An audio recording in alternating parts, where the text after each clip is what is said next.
With their Status line of gear, Alpine is hoping to bridge the gap between the experience many have with high-end home speakers and the experience they have with audio in the car. Hi, my name is Matt. I'm a car AV editor here at CRUTCHFIELD, and I'm here today to talk about Alpine's first ever line of Status speakers. Now, there are two general lines of the Alpine Status speakers. One they refer to as custom, and one they refer to as OEM. The custom line of speakers use larger baskets and a big 2-inch tweeter in their component systems. The OEM line utilizes smaller baskets and a 1-inch tweeter that fits more easily into factory tweeter locations. The woofer cones of the Alpine Status speakers are a carbon composite, and it accomplishes the goal that all speaker manufacturers go for, a nice relationship between lightness, so it moves very quickly and can produce really fine details in the music, but good strength and rigidity, so that when you apply a lot of power to it, and the power handling on these speakers is really fantastic, it's not going to flex and bend and offer up any distortion or coloration to your music. The surrounds of these woofers are fascinating to look at. They actually look like pie crusts, but they're called a double gathered surround. And what they do is facilitate really good linear up and down motion. One of the neat things you'll notice when you look at the speakers, especially the component woofers, is the aluminum waveguide in the center of the cone. It helps with the speaker's off-axis sound dispersion. So in a car, you're going to have speakers in the doors and in places that aren't right in front of you. So it's important for a speaker to have good sound dispersion across a very wide field so that you feel like you're sitting in the sweet spot no matter which seat you're sitting in. Looking at the big 2-inch tweeter in the custom line of components, it almost looks like a miniature woofer. It's got the same waveguide in the center, it uses the same cone material, and it has a deeper aluminum basket.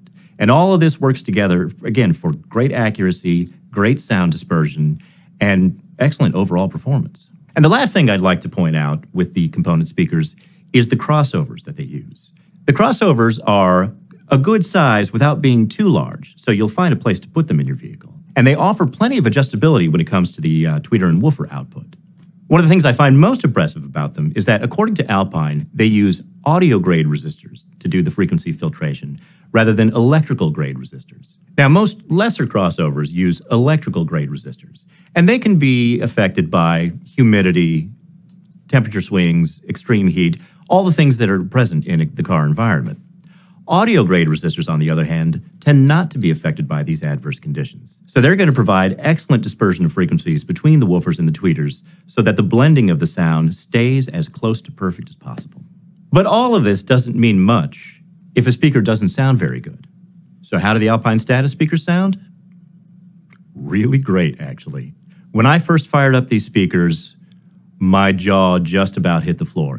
Alpine told us that one of their goals in creating these speakers was to produce effortless sound that is natural and clean and pure and sounds absolutely alive.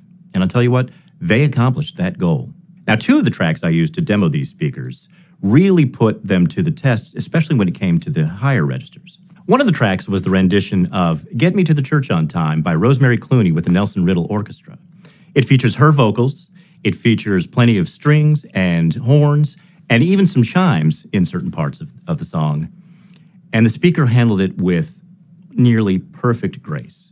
The depth and the natural reproduction were nearly flawless, and I was absolutely transported by the sound.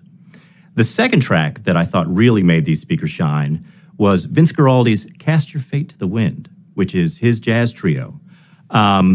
His piano is at the forefront, but it's got a good stand-up bass, and of course, a snare drum and cymbals. When I closed my eyes, I wasn't driving at the time, it was almost like the trio were right in front of me. Like I could reach out and tap the keys on the piano or touch the strings on the bass. It was an absolutely transportive experience.